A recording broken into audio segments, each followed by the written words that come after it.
പ്രണയകാവ്യം. രചന Anamika. D, നീ ഇന്ന് leave തന്നെയാണെന്ന് ഉറപ്പിച്ചോ? അഞ്ജു, എനിക്ക് നല്ലോണം ദേഷ്യം വരുന്നുണ്ട് കേട്ടോ. എത്ര തവണ പറഞ്ഞു നിന്നോട് ഞാൻ ലീവാണെന്ന്. ഇനി അങ്ങനെ നീ ഇത് വീണ്ടും ചോദിച്ചിട്ട് കൈ കിട്ടുന്നോണ്ട് നിന്റെ തലക്കിട്ട് കൊട്ടു. ഞാൻ പറഞ്ഞില്ലെന്ന് വേണ്ട. അയ്യോ, നീ ഇങ്ങനെ നാഗവല്യാവല്ലേടോ. ഞാൻ വെറുതെ തമാശയല്ലേ. അതല്ല, നിന്റെ ബോസ് ചോദിച്ചാലേ ഞാനെന്ത് പറയണം? അങ്ങേട്ട് കെട്ടിയോട്ട് അടിയന്തരത്തിന് പോയിന്ന് പറഞ്ഞേക്ക്. എടിയിൽ ഈ കൊച്ച് നിന്നെ ദേഷ്യം പിടിപ്പിക്കാൻ വേണ്ടി ഞാൻ ചോദിച്ചല്ല, കാര്യം ചോദിച്ചാൽ മോളെ. ഞാൻ MD വിളിച്ച് ലീവ് അറിയിച്ചിട്ടുണ്ട്. അല്ല, സൂപ്പർവൈസർ ലീവ് ബോധിപ്പിക്കേണ്ട ആവശ്യമൊന്നും എനിക്കില്ല. കോലമാട് അവൻ്റെ അവസാനം എൻ്റെ കൈകൊണ്ട് തന്നെയാവും, ഉറപ്പോ? Okay cool down. എന്ത് കൂൾ ഡൗൺ? അവനേക്ക് എൻ്റെ കൈ കിട്ടൂടി. അന്ന് ഇതിനൊക്കെ ഞാൻ എണ്ണി പകരം ചോദിക്കും. നീ നോക്കിയിരുന്നു അഞ്ജുവേ. എടി, നീയെല്ലാം പേഴ്സണലായിട്ട് എടുക്കില്ലല്ലയാ. ഓഫീസിലെ കാര്യം അവിടെ വെച്ചിട്ടാണ് അവിടെ നിന്ന് ഇറങ്ങാൻ.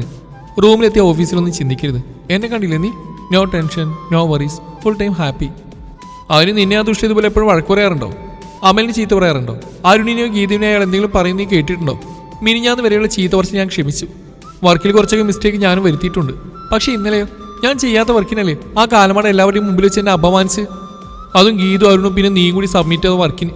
ഞാൻ അമലിൻ്റെ കൂടെ മീറ്റിംഗ് ഹാളിൽ ഇരിക്കുമ്പോഴാണ് അയാൾ അവിടെ വന്ന് താണ്ടവൃത്താടിയത്. ഞാനെന്താ അയാളുടെ ചെണ്ടയാണോ? ഇനി എനിക്ക് വയ്യ അയാളുടെ കാൽ കീഴ് കിടന്നുള്ള.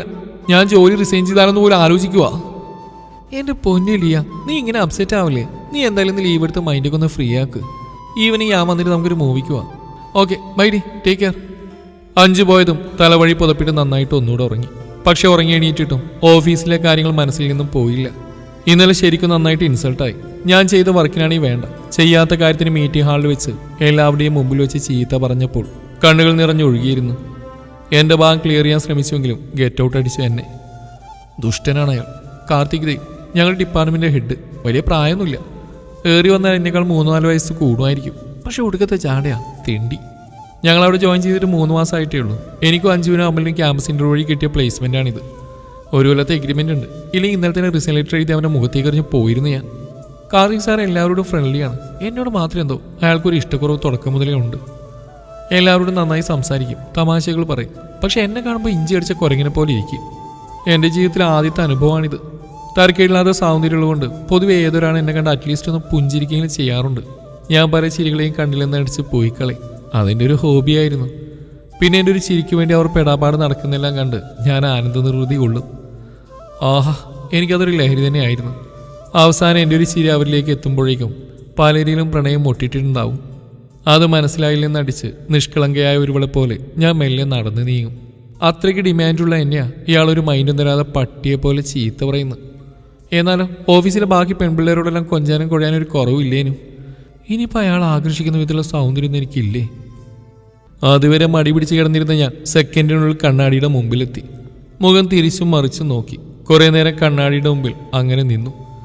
അവസാനം ഞാൻ സ്വയം കൺക്ലൂഷനിലെത്തി. സൗന്ദര്യമുള്ള കുട്ടികളെ അയാൾക്ക് അലർജിയാണെന്ന്. അല്ല പിന്നെ, പോട്ടെ പുല്ല്, ജാട തിണ്ടി.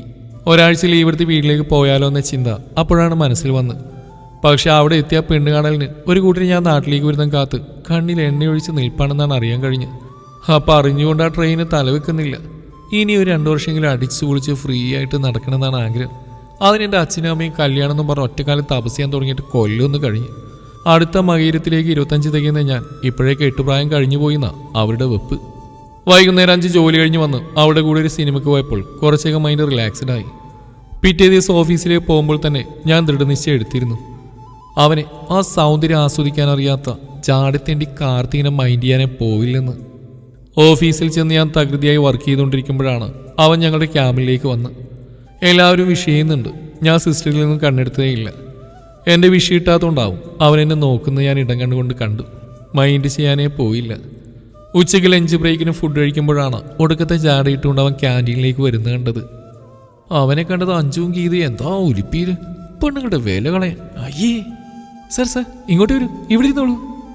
കണ്ടാ തോന്നും അവളുമായിട്ട് വീട്ടിലേക്ക് സദ്യ കഴിക്കാൻ ചെന്നാണെന്ന്. എന്തായാലും എനിക്കെതിരെയുള്ള കസേരയിൽ അവൻ ഇരുന്നു. ഞാൻ എൻ്റെ കൂടെ ഇരിക്കുന്ന അവളുമായി ഇന്നലെ കണ്ട സിനിമയെക്കുറിച്ചുള്ള പൊരിഞ്ഞ ചർച്ചയിലായിരുന്നു. അങ്ങനെ ഒരാൾ വന്നിരുന്നതായി ഗൗനിച്ചതേയില്ല. അമൽ, നീ നാളെ ലീവാണെന്ന് പറഞ്ഞിരുന്നില്ലേ?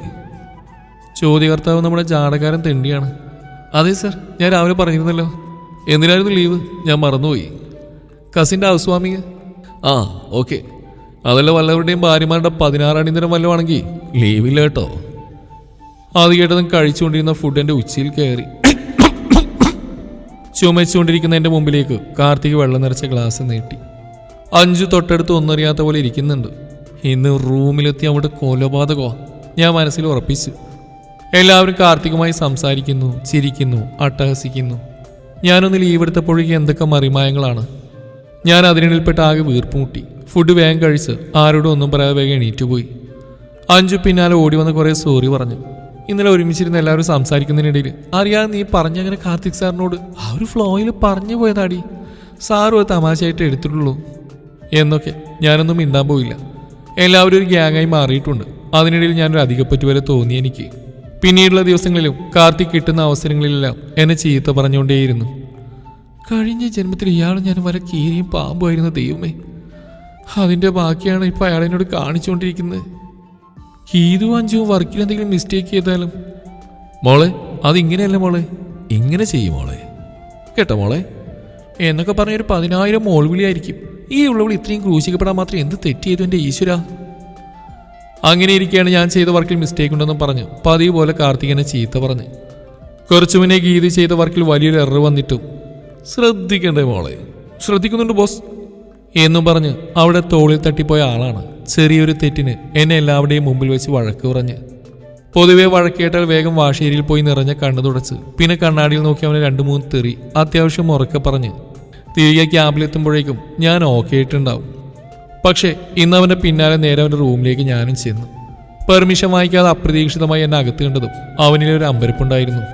What do you want miss Leah? അവൻ പുഞ്ചിരിയോടെ ചോദിച്ചു. അവൻ്റെ ചിരി കണ്ടത് ദേഷ്യം ഇരട്ടിച്ചു.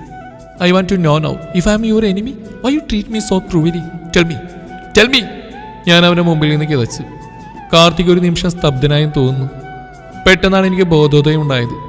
അയ്യേ, എന്തിനാണിപ്പോൾ ഞാൻ അവരെ ക്യാബിലേക്ക് കയറിയത്? ആ ചിന്ത മനസ്സിൽ വന്നു. ഞാൻ വേഗം തിരിച്ചു പോരാൻ വേണ്ടി വാതിൻ്റെ അടുത്ത് എത്തിയതും എൻ്റെ കയ്യിൽ പിടിവീണിരുന്നു. അങ്ങനെ പോയാലോ ലിയ? ചോദിച്ചതിന് മറുപടി വേണ്ടേ? ഒരു സീലിരിക്കും. ഞാൻ എന്ത് ചെയ്യണമെന്നറിയാതെ നിന്നു. എന്തായാലും മറുപടി കേൾപ്പിച്ചിട്ട് മിസ് ലിയെ ഞാൻ പുറത്തേക്ക് വിടൂ. അത് കേട്ടത് ഞാൻ മെല്ലെ പോയി കസേരയിലിരുന്നു. എന്തായാലും ആകെ ചമ്മി നാശകോശായി. ഇനി എന്തായാലും കാരണം കേൾക്കുക തന്നെ, അതെങ്കിലും നടക്കട്ടെ. അല്ല പിന്നെ ഫസ്റ്റ് ക്വസ്റ്റ്യൻ എന്തായിരുന്നു ലിയ? ആ, നീ എൻ്റെ ശത്രുവാണോ എന്നല്ലേ? അതിനിപ്പം ഞാൻ എന്താ ഉത്തരം പറയോ? അവൻ ചിന്തിക്കുന്ന പോലെ കുറച്ചു നേരം ചുണ്ടിൽ വിരൽ വെച്ചിരുന്നു. എന്നിട്ട് പെട്ടെന്ന് ചോദിച്ചു, നിന്റെ മമ്മ നിന്റെ പപ്പയുടെ എനിമിയാണോ? ഞാനൊന്നും മിണ്ടാതിരുന്നു. പറയടോ, നിന്റെ മമ്മി നിന്റെ പപ്പയുടെ എനിമിയാണോ? അല്ല, എൻ്റെ മമ്മിയെ എൻ്റെ പപ്പയും ശത്രുവായിട്ടല്ല കാണുന്നത്. അപ്പോൾ പിന്നെ നീ എനിക്കെങ്ങനെ എനിമിയാവും? ഞാനൊന്നും മനസ്സിലാവാതെ അവനെ തുറച്ചു നോക്കിയിരുന്നു.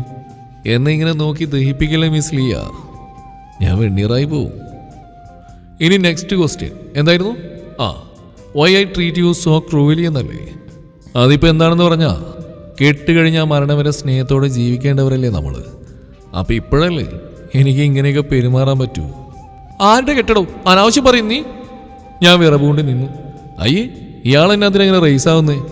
കെട്ടുകയെന്ന് പറഞ്ഞപ്പോൾ ഇയാൾ എന്നതാ വിചാരിച്ചത് നമ്മുടെ കല്യാണമാണെന്നോ? ഒന്ന് പോയേ കൊച്ച്. നിന്നെ കെട്ടണമെങ്കിലേ ഞാൻ കണ്ണൂട്ടനായിരിക്കണം. ഞാൻ പല്ലിയടിച്ചുകൊണ്ട് വേഗം എണീറ്റ് തിരിഞ്ഞടന്നു. അയ്യോ പോലെ. അവൻ ഓടി വന്ന് എനിക്ക് കുറുകെ നിന്നു.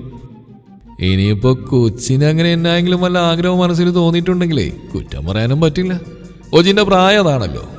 പിന്നെ ഒരു ചുള്ളം പയ്യനെ കാണുമ്പോൾ ആരുടെ ആയാലും മനസ്സൊന്ന് ഇടറിയെന്ന് വരും. അതൊരു കുറ്റമല്ലെന്നേ. ഒരു ചുള്ളിക്കമ്മെന്ന് പറയണു. ഞാൻ പല്ലിറുമി പറഞ്ഞു. ആഹാ, കൊച്ചിന് പിന്നെയും ദേഷ്യം വന്നോ?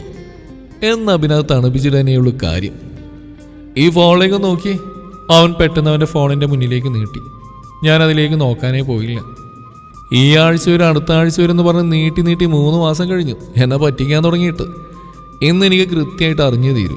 അത് ഇയാളുടെ നാവ് കൊണ്ട് തന്നെ കേൾക്കണം. പറ, വേഗം പറ. ഇത്രയും പറഞ്ഞ് അവൻ എൻ്റെ മുമ്പിൽ കൈകെട്ടി നിന്നു.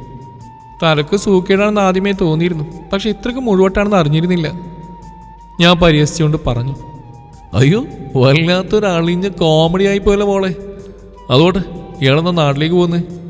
അതിനാണോ ഞാൻ ഇയാളോട് പറയുന്നത്? എനിക്ക് ഇഷ്ടമുള്ളപ്പോൾ ഞാൻ പോവും. പെട്ടെന്ന് അവൻ എൻ്റെ മുഖത്തിന് നേരെ അവൻ്റെ ഫോൺ വെച്ചു. ഇതിലെ കൊച്ചിനെ കണ്ടതാണ്. 3 മാസമായി ഈ കൊച്ചിൻ്റെ വീട്ടുകാരെന്നെ പറ്റിക്കാൻ തുടങ്ങിയിട്ട്. ഓരോ ഞായറാഴ്ച ഞാൻ പെണ്ണ് കാണാൻ വേണ്ടി ഒരുങ്ങി നിൽക്കുമ്പോൾ അപ്പോൾ വിളി വരും, കൊച്ചി ഈ ആഴ്ച നാട്ടിൽ എത്തിയിട്ടില്ലെന്ന് പറഞ്ഞു. അങ്ങനെ ഇപ്പോൾ 12 ഞായറാഴ്ചകളായി ഞാനിങ്ങനെ ശശിയാവാൻ തുടങ്ങിയിട്ട്.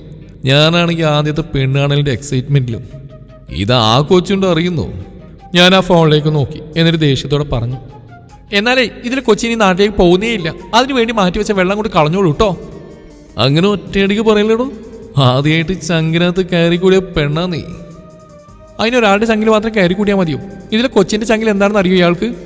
പിന്നെ അറിയാതെ, കൊച്ചു വർക്ക് ചെയ്യുന്ന ഓഫീസിലെ ഒരു ചുള്ളം പയ്യനാണ്. ആ ഹൃദയം നിറയെന്നറിയാം. ഓ, വല്ലാത്തൊരു കണ്ടുപിടുത്തമായല്ലോ. തല വെയിലാണിക്കല്ലേ കേട്ടോ. അല്ല കൊച്ചേ, ഞാനും ചോദിച്ചോട്ടെ, ഞാൻ ഈ ഗീതയോടും അഞ്ജുവിനോടൊക്കെ സംസാരിക്കുമ്പോൾ ഇയാൾക്ക് എന്താ ഇത്ര അസൂയ? എനിക്കോ അസൂയോ? ഇയാൾക്ക് ശരിക്കും വട്ട് തന്നെയാണല്ലേ? അതെ, എനിക്ക് നല്ല അസല് വട്ട് തന്നെയാ. ഓഫീസിലെ കൂടെ വർക്ക് ചെയ്യുന്ന ഒരു കുട്ടിയോട് പ്രണയം തോന്നുന്ന വട്ടാണെങ്കിൽ എനിക്ക് മുഴുത്ത വട്ട് തന്നെയാ. ഞാൻ സമ്മതിച്ചു. അതും പോരാഞ്ഞ് നാട്ടിൽ എനിക്ക് വേണ്ടി അമ്മ നോക്കി വെച്ച കുട്ടിയും എൻ്റെ മനസ്സിലെ കുട്ടി ഒന്നാണെന്ന് അറിയുമ്പോൾ ഉണ്ടാകുന്ന സന്തോഷമുണ്ടല്ലോ, അതും വേറൊരു വട്ട് തന്നെയാ. എന്തായാലും എൻ്റെ വട്ട് ഇയാളോടാണെന്ന് മാത്രം. ആ, അത് മനസ്സിലായി. അതുകൊണ്ടാണല്ലോ കിട്ടുന്ന അവസരത്തിൽ എന്നെ എല്ലാവരുടെയും മുമ്പിൽ വെച്ച് ഇൻസൾട്ട് ചെയ്യുന്നത്. അത് ഇനിയും പറയും. അമലിൻ്റെ കൂടെ ഒരു പരിധി വിട്ട് നിന്നെ കണ്ട ചീത്ത മാത്രമല്ല, അഞ്ജുവും ഗീതുവും എൻ്റെ ഇടവും വലവും എപ്പോഴും ഉണ്ടാവുകയും ചെയ്യും. എങ്കിൽ നടുവിൽ കൂടി ഒരാളെ ഇരുത്തിക്കൂടെ? എന്തിനാ കുറക്കുന്നേ? ആ, നോക്കട്ടെ, നീ പറഞ്ഞപ്പോൾ ആലോചിച്ച്. അതിന് നീ ആദ്യം എന്ന നാട്ടിലേക്ക് പോകുന്നെന്ന് പറയേണ്ട വെച്ചേ. എൻ്റെ ആദ്യത്തെ പെണ്ണ് കാണല. ഓ പിന്നെ, എൻ്റെ 100ാമത്തെ ആണല്ലോ ഇയാളുടെ പറച്ചിലേട്ടാ. ആണോ? എന്നാൽ സെയിം പിച്ച്. നീ എന്നെ പിച്ചുന്നു. നിന്നെ ഞാൻ. അവൾ തല്ലാനായി നിന്നു. അവൻ അവിടെ നിന്ന് ഓടി. അവൾ പിന്നാലെയും. അങ്ങനെ അവരുടെ പ്രണയകാവ്യം അവിടെ രചിക്കുകയായിരുന്നു.